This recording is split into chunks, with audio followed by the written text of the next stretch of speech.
السلام علیکم ورحمۃ اللہ وبرکاتہ۔ میرے پیارے آقا علیہ الصلاۃ والتسلیم کے پیارے دیوانوں، خاتون جنت حضرت فاطمۃ الزہرا رضی اللہ تعالی عنہا کی کنیزوں، تذکرۃ الانبیاء کے 50ویں درس میں آپ تمام کا استقبال ہے۔ پچھلے کئی درس سے ہم اللہ کے نبی یعقوب علیہ السلام اور ان کے بیٹے یوسف علیہ السلام کے تعلق سے درس سماعت کر رہے ہیں۔ آئیے درس کا آغاز حسب معمول حضور اکرم صلی اللہ علیہ وسلم کی بارگاہ میں درود شریف پیش کر کے کرتے ہیں۔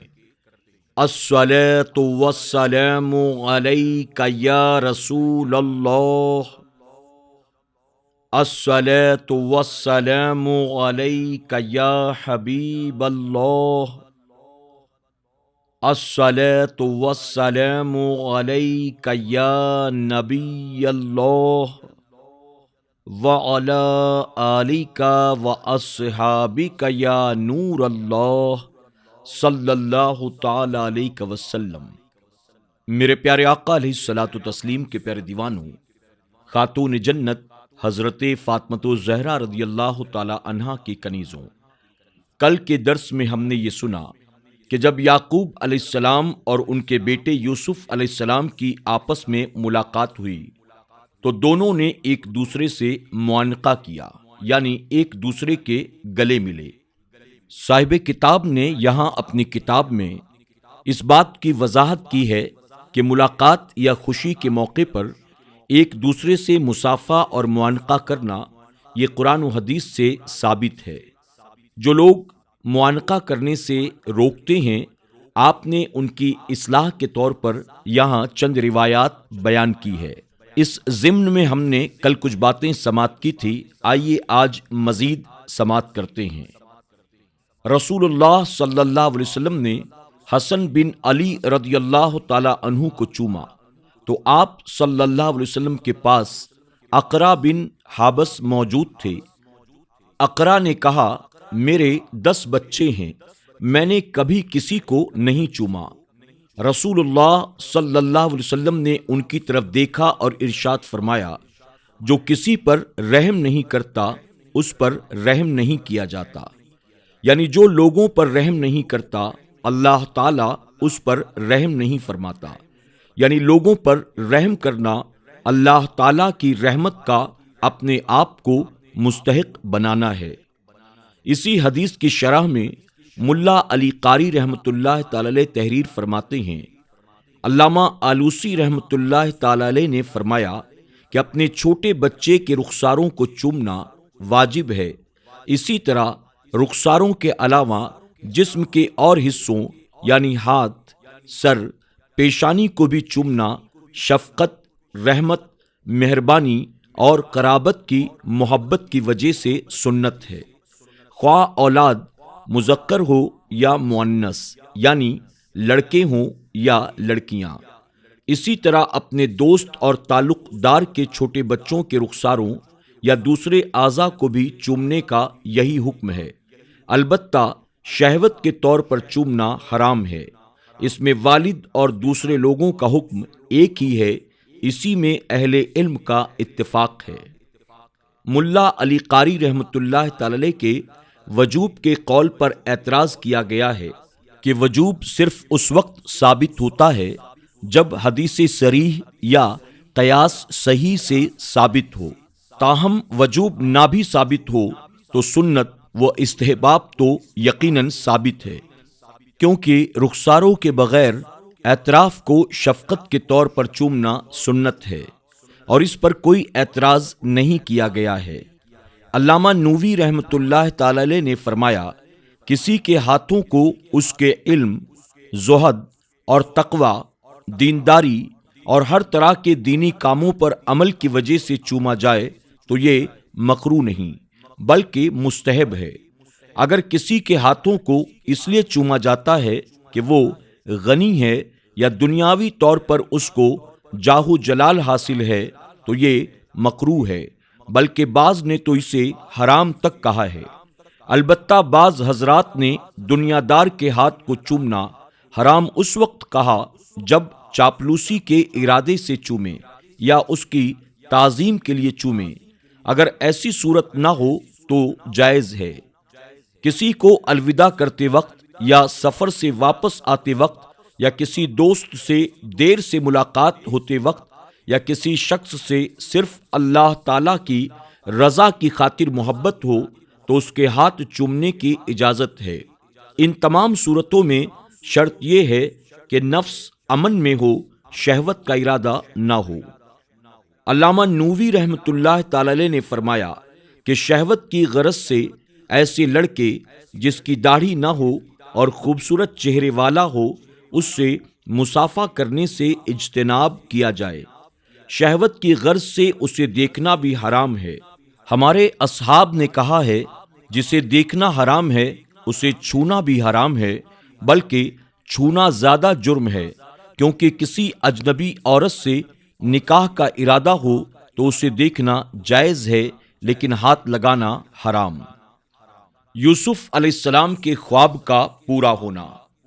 آپ نے بچپن میں جو خواب دیکھا کہ مجھے چاند، سورج اور 11 ستارے سجدہ کر رہے ہیں، وہ خواب آپ کا پورا ہو گیا کہ حضرت یعقوب علیہ السلام جب اپنے اہل و عیال کے ساتھ مصر میں آئے تو یوسف علیہ السلام نے انہیں اپنے تخت پر جلوہ گر کیا، تو یوسف علیہ السلام کو آپ کے ماں باپ اور 11 بھائیوں نے سجدہ کیا۔ اسی وجہ سے یوسف علیہ السلام نے کہا یہ میرے پہلے خواب کی تعبیر ہے۔ خیال رہے کہ بعض حضرات نے یہ فرمایا ہے بے شک اللہ تعالیٰ نے آپ کی والدہ کو زندہ کر کے قبر سے نکالا تاکہ وہ بھی یوسف علیہ السلام کو سجدہ کریں کہ ان کا خواب سچا ہو جائے۔ اعتراض: حضرت یوسف علیہ السلام اگرچہ نبی ہیں لیکن یعقوب علیہ السلام ان سے زیادہ جلیل القدر ہیں، اور یوسف علیہ السلام کے دادا حضرت اسحاق علیہ السلام سے یعقوب علیہ السلام کے دادا حضرت ابراہیم خلیل اللہ زیادہ شان والے ہیں، اور یعقوب علیہ السلام باپ ہیں جبکہ یوسف علیہ السلام بیٹے ہیں۔ ان وجوہ کے پیش نظر عقل کا تقاضا یہ ہے کہ بیٹا باپ کو سجدہ کرے، باپ کا بیٹے کو سجدہ کرنے کا کیا مطلب؟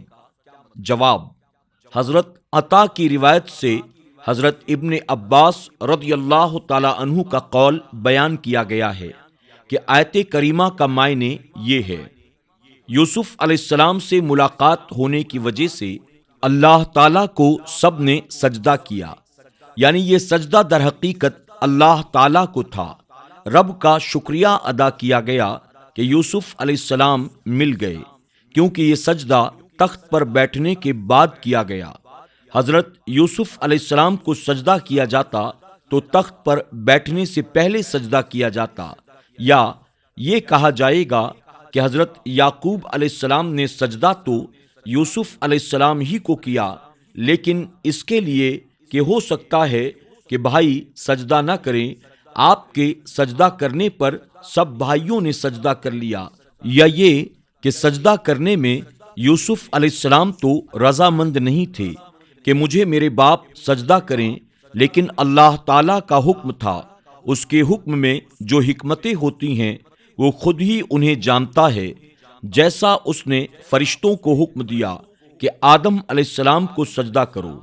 اس میں جو حکمتیں پائی جاتی ہیں حقیقتاً میں وہ خود ہی جانتا ہے۔ یوسف علیہ السلام نے بھائیوں کا کتنا خیال رکھا۔ یوسف علیہ السلام نے یہ نہیں فرمایا کہ بھائیوں نے مجھ پر ظلم کیا تھا، زیادتیاں کی تھیں، بلکہ یہ کہا میرے اور میرے بھائیوں کے درمیان جو ناچاقی ہوئی وہ شیطان کی طرف سے پیدا کردہ اختلافات تھے۔ دل میں ذرا بھی قدورت نہیں رکھی، بھائیوں سے کوئی اختلاف نہ رکھا، بلکہ بھائیوں سے ملاقات محبت و الفت کو اللہ تعالیٰ کا احسان قرار دیا۔ سبحان اللہ، یہ عظمت کسی نبی ہی کو حاصل ہو سکتی ہے۔ ہمارے جیسا گناہگار انسان اس قسم کی فراغ دلی اور درگزر کرنے کا تصور بھی نہیں کر سکتا۔ یوسف علیہ السلام نے اپنے والد مکرم کو شاہی مقامات دکھائے۔ حضرت یوسف علیہ السلام نے اپنے والد مکرم کا ہاتھ پکڑا اور تمام خزانوں کے مقامات دکھائے۔